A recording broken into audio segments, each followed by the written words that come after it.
LeBron James is shooting 21% from three this season and is averaging just over 24 points a game. Is LeBron over the hill? Is LeBron over the hill? I would say that he is not over the hill, but he is struggling. That was the first time I saw him play where I did not feel like he was dictating certain quarters in the game.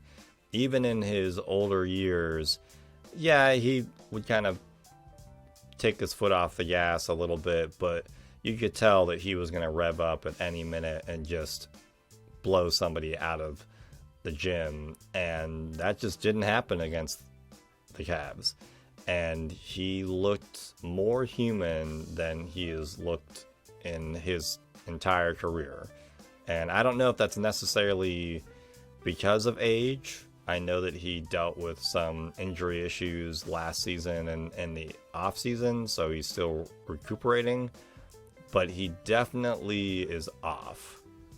Yeah, his statistics are in the toilet right now. The fact that he's shooting 44%, 21% from three. The only statistic that looks pretty decent are rebounds, really. His rebounds are almost 9 a game. And I wonder about that. I really don't get a chance to watch a lot of the Lakers play, and even if I could, I wouldn't. But LeBron, to me, when his stats are heavily on rebounds, they're using him more as a power forward. And if that's the case, and I do think the Lakers seem undersized in the game we just played, if they are using him as a power forward more often, he's probably a little more taxed out there. He's probably having a harder time keeping his legs under him, and he's getting gassed easier. And I wonder about that just looking at the stats of how, he's 0 for 7 from 3, 0 for 5 from 3. He's got performances of 20 points, 17 points, 19 points. That's not common of LeBron. He'd maybe have 1 or 2 of those games a year, and he's already rattling them off to start the season. So, yeah, his age is showing. I know it's showing for me, and the guy's a year younger than me. So, father time. It's coming for us all, and I think we're seeing this kind of across the league. There's a few teams that they're falling back down to earth based on longevity issues. It's that time again in the NBA where the talent turnover is finally here. When LeBron and Dwayne Wade and Chris Bosh and all those guys, Melo and all those guys came on the scene, that was the new era. And now I think 20 years on, it's time for a new era in the NBA. What's exciting is that our Cavs seem like they're going to be right at the top of the list for that, and we're really poised to remain in that conversation due to our age. So I think the only thing to add to these points is just that there's been quite a bit of rumor locally. I think there always will be until he retires officially and maybe turns 50, that LeBron will come back.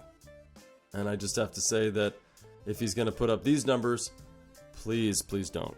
We're good. We had it. It's over. Thank you. I will say that he would not need to put up or force as much if he was on the Cavs team, because Davis only had 19 points, which is just, come on. I don't even think the guy is 25, 26 yet. He does not look like a dominant force like he did when they were in the bubble down in Disney. The guy has just dropped off, and I was just surprised at how little aggressiveness there was from him. LeBron had more aggression in his game at 38 years old than Davis does, and they got to do something about that if they want to be relevant again. But as you mentioned, we don't watch the Lakers. Probably aren't going to watch another game of theirs until they play the Cavs again, and that'll be that. We knew when LeBron left the Cavs and went to LA that he had maybe 1 or 2 championships left in him going there. And when they got Davis to be his dynamic duo, his partner in crime, we're like, what? He's never been tenacious enough. He's never had that kind of killer instinct, and he's too injury prone.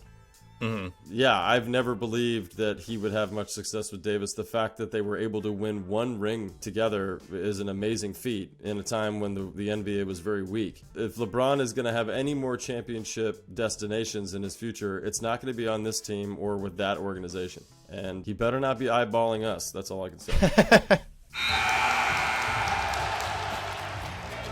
Thank you for listening to the Cavaliers Basketball Club podcast.